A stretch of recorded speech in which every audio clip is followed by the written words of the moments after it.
హైదరాబాద్ అధ్యక్షుడిగా ఉన్నప్పుడు చాలా మందికి ఈరోజు మీ ఎమ్మెల్యేగా ఉన్నటువంటి కాలం వెంకటేజ్ కూడా నా చేతుల మీదుగానే బీఫామ్ ఇచ్చి కార్పొరేటర్ చేసి జిహెచ్ఎంసీలో ప్రొవైడర్ చేసింది కూడా నేనే కూడా ఈ సందర్భంగా మనవి చేస్తా ఉన్నాను. అలా చాలా మందికి ఎంతో మందికి అవకాశం ఇచ్చాం. ఎదగాల్సినటువంటి పిల్లలందరికీ ఎదిగేటువంటి అవకాశం కల్పించాలని, ఎవరికి ఏ ఆపర్చునిటీ వస్తే ఆపర్చునిటీ కలిగించాలన్నటువంటి ఒక దృఢ సంకల్పంతో గ్రేటర్ హైదరాబాద్లో కాంగ్రెస్ పార్టీ యొక్క జెండాని రెపరెపలాడించాలని నిరంతరం కృషి చేసుకుంటూ నేను ప్రయాణించాను. కొన్ని సందర్భాల వల్ల, కొన్ని పరిస్థితుల వల్ల కొన్ని మారినప్పటికీ నా మనసు ఇక్కడే ఉండే, బాడీ మాత్రం అక్కడ ఉండే అని ఈ సందర్భంగా నేను మనవి చేస్తా ఉన్నాను.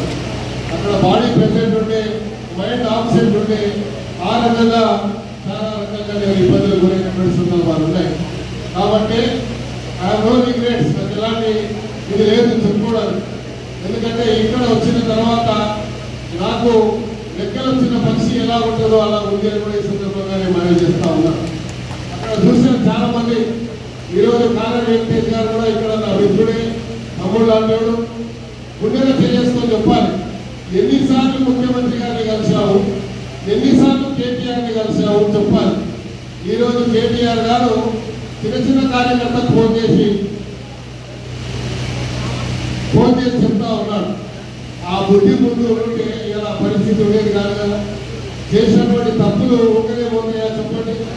నా మీద IPD కేసు వేసామని చెప్పారు. వాళ్ళకి అధికారం ఉంది వేయడానికి, వేయాలనే నేను కూడా చెప్పాను.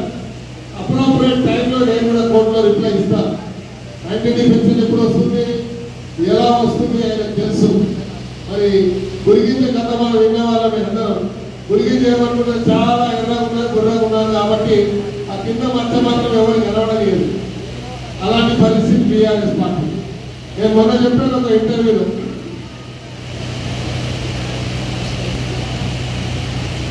వీళ్ళు లోపాయకంగా బీజేపీతో సంబంధం ఉన్నది లేదు అని నేను మన ఛాలెంజ్ చేసినాను. ఇప్పటిదాకా నాకు రిప్లై చేయలేదు.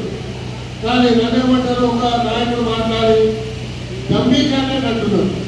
నేను ఈ వేదిక ద్వారా ఛాలెంజ్ చేస్తా ఉన్నాను. బీఆర్ఎస్ పార్టీకి ఈ యొక్క సికింద్రాబాద్ పార్లమెంట్ లో డిపాజిట్ వస్తుందో చూసుకోమని చెప్పి మనం చేస్తా ఉన్నాను. నేను ఎందుకు చెప్తా ఉన్నానంటే, ఈరోజు ఒక మద్దతత్వ పార్టీకి ఒక సెక్యులర్ పార్టీ కూడా సైనికులాగా పనిచేస్తేనే అది సాధ్యమవుతుంది. మీరందరూ కూడా చాలా నిశ్శబ్దంగా ఏదో పోగొట్టుకున్నట్టుగా మీరు కూర్చొని ఉంటారు. నాకు తెలుసు, గత 20 సంవత్సరాల నుండి మీకంటూ ఒక శాసనసభ్యుడు లేడు, ఒక ప్రజాప్రతినిధి లేడు, మీ సమస్యలు చెప్పుకోవడానికి సరైనటువంటి వేదిక లేదు. కానీ అవకాశం వచ్చింది.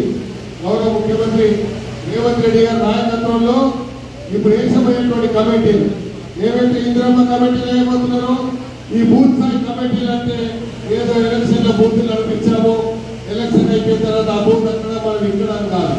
ఈ బూత్ స్థాయి కమిటీ అనేది చాలా మేజర్ రోల్ చేయబోతుందని కూడా ప్లే చేయబోతుంది. నేను ఎందుకు చెప్తా ఉన్నానంటే, ముఖ్యమంత్రి గారు ప్రవేశపెట్టినటువంటి స్కీమ్స్ కానీ, ఏవైతే ఎన్నికల ప్రణాళికలు ఇచ్చినటువంటి కానీ, మొన్నటి గౌరవ రాహుల్ గాంధీ గారు ప్రవేశపెట్టినటువంటి 5 నయా స్కీమ్స్ ఏవైతున్నాయో, ఇవన్నీ స్కీమ్లలో భాగస్వాములు కావాలంటే ఈ యొక్క బూత్ స్థాయిలో ఉన్నటువంటి కమిటీలే రేపు అవే ఇందిరమ్మ కమిటీలుగా కన్వర్ట్ కాబోతున్నాయి. ఆ ఇందిరమ్మ కమిటీ ఏంటి అంటే, మీ దగ్గరికి ఇల్లు లేని వారు వస్తారు, మీ దగ్గరికి రేషన్ కార్డు లేని వారు వస్తారు, మీ దగ్గరికి అక్కడ ఉన్నటువంటి వారికి పెన్షన్ల సమస్య మీద వస్తారు, లేకపోతే డబుల్ బెడ్రూమ్ ఇల్లు కావాలని అడుగుతారు. ఇవన్నీ మీరు రికమెండ్ చేస్తేనే మీ ద్వారా ఇక్కడ ఎమ్మెల్యేగా పోటీ చేసినటువంటి వీరు కానీ, మీరందరి దైవాల సికింద్రాబాద్ పార్లమెంట్ లో మరి ఎన్నికబడితే మీ అందరి యొక్క అర్జీని తీసుకొని ముఖ్యమంత్రి గారు లేదా మీరు ఇచ్చినటువంటి అన్ని కూడా ప్రతిపాదనలు కూడా శాంక్షన్ చేసేటువంటి అవకాశం ఉంటుంది. అంటే మీరు ప్రభుత్వానికి మరి ఇక్కడ ఉన్నటువంటి స్కీమ్స్ కి మీరు ఒక బ్రిడ్జిగా, ఒక వారధిగా ఉండి ఈ స్కీమ్స్ అన్ని ఇంప్లిమెంట్ కావడానికి మీకు అవకాశం ఉంటుంది. కిషన్ రెడ్డి గారి గురించి మీకు తెలియదు కాదు. 5 సంవత్సరాలకు ఒకసారి పర్యటిస్తాడు, 5 సంవత్సరాలకు ఒకసారి వస్తాడు. చాలా మంది నా దగ్గరికి వస్తూ ఉన్నారు, అన్న మీరు ప్రచారం మొదలు పెట్టండి, కిషన్ రెడ్డి గారి సంగతి మేము చూస్తాము, కిషన్ రెడ్డి గారు ఇప్పటిదాకా ఏమి చేయలేదు, స్కీమ్స్ కానీ కేంద్రం నుంచి రావాల్సినటువంటి నిధుల విషయంలో కానీ ఈ రాష్ట్రానికి రావాల్సినటువంటి ఎన్నో స్కీమ్స్ ఉన్నప్పటికీ ఏదైతే రీఆర్గనైజేషన్ యాక్ట్ ప్రకారంగా మన తెలంగాణ ప్రభుత్వం రావాల్సినటువంటి మ్యాండేటరీ ప్రకారంగా తెలంగాణ అధికారంగా మనకు రావాల్సినటువంటి అవి కూడా ఈయన కిషన్ రెడ్డి గారు బ్యాకౌట్ అయ్యారు. పార్లమెంట్ లో కూడా ఎన్నో సమస్యలు వస్తే తెలంగాణ గురించి మాట్లాడితే కూడా ఏ రోజు కూడా కిషన్ రెడ్డి గారు స్పాంటేనియస్ గా లేచి రెస్పాన్స్ ఇవ్వలేదు.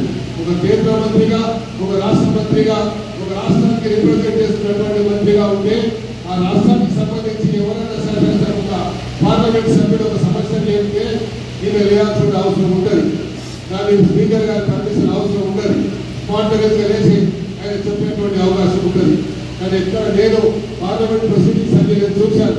గత 5 సంవత్సరాల నుంచి జరిగినటువంటి ప్రొసీడింగ్ చూస్తే నార్త్ ఈస్ట్ లో ఉన్న మంత్రులు లేచి మాట్లాడతారు, అదేవిధంగా మహారాష్ట్రకు సంబంధించిన మంత్రులు లేచి మాట్లాడతారు, గుజరాత్ కు సంబంధించిన మంత్రులు లేచి మాట్లాడతారు, యూపీకి సంబంధించిన మంత్రులు లేచి మాట్లాడతారు. తర్వాత పార్లమెంట్ బయటకు వస్తారు.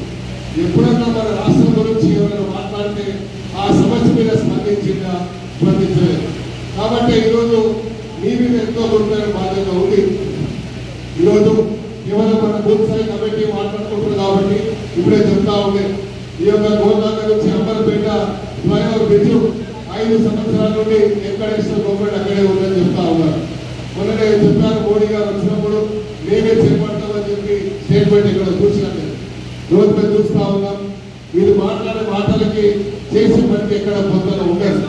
కాబట్టి నేను ఒకటే ఒకటి కార్యకర్తలు మీరు ఇలాగా సైలెంట్ స్పెక్టేటర్ గా ఉంటే మనం ఏదైతే ఉద్దేశంతో పోరాటం చేస్తున్నామో ఆ పోరాటాన్ని ఏ ఉద్దేశంతో అయితే మనము పార్లమెంట్ వరకు మన వాదన ఇప్పించాలనుకుంటున్నామో మీరు ఒక సైనికులాగా ముందుకు వస్తేనే అది సాధ్యమవుతుందని కూడా ఈ సందర్భంగా మనవి చేస్తా ఉన్నాను. ఇప్పుడు అని చెప్పారు మీరంతా సిద్ధమాలంటే ఒక్కరు కూడా సరిగ్గా రెస్పాన్స్ ఇవ్వడం లేదు. ఎందుకంటే అందరి మీద గురుతరమైన బాధ్యత ఉంది. ముఖ్యమంత్రి రేవంత్ రెడ్డి గారు ఆలోచించారు. సికింద్రాబాద్ పార్లమెంట్ లో మనము మన ప్రాతినిధ్యం వహిస్తే మన ఎంపీ ఉంటే మన హైదరాబాద్ సిటీలో మళ్ళీ కాంగ్రెస్ పార్టీ జెండా పరిపాలించుందని. కానీ మీరు చూస్తూ ఉంటే సైలెంట్ గా ఉన్నారు. కానీ ఇక్కడ నుంచి ఒక సంకేతం ఇవ్వాలి, ఒక మెసేజ్ మనం పంపిస్తాం. రేపు రాబోయేటువంటి రోజుల ఇప్పుడు అర్థంగా చెప్పినట్టుగా మీరందరూ ఇక్కడ కూర్చొని కాదు, ప్రతి కార్యకర్త బూత్ వారిగా ఒక్కొక్క కార్యకర్త బూత్ కమిటీస్ వారు 50 మందిని 50 ఓటర్లని మీరు ఇంటరాక్ట్ అయ్యి ఈ ప్రభుత్వం ఇచ్చినటువంటి స్కీమ్స్ లో భాగస్వామ్యం చేయడానికి ప్రభుత్వం యొక్క ప్రణాళిక ఏంటి, ముఖ్యమంత్రి గారి ఆలోచన ఏంటి, ఎప్పుడు చూసిన రోజు చెప్తారు.